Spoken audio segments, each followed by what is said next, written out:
Newsline. Samantala, nagpaalala ang Department of Transportation o DOTR hinggil sa epekto ng pagbiyahe ng Metro Manila Subway Tunnel boarding machine ngayong weekend.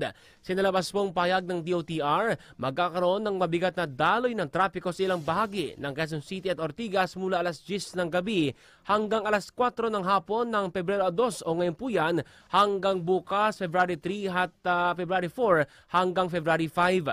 Apektado ang kahabaan ng 5th Avenue mula alas 11 ng gabi hanggang alas 12 ng madaling araw. Araneta Avenue mula alauna ng madaling araw hanggang alas 2 ng madaling araw. Kasama rin po ang kahabaan Ortigas Avenue, C5 Road mula alas 2:30 ng madaling araw hanggang alas 3:30. At Doña Julio Vargas Avenue mula naman sa alas 3:30 ng madaling araw hanggang alas 4 na po ng madaling araw yan. Konektado ang subway tunnel sa Ortigas Avenue, Shaw Boulevard at Kalayaan Station.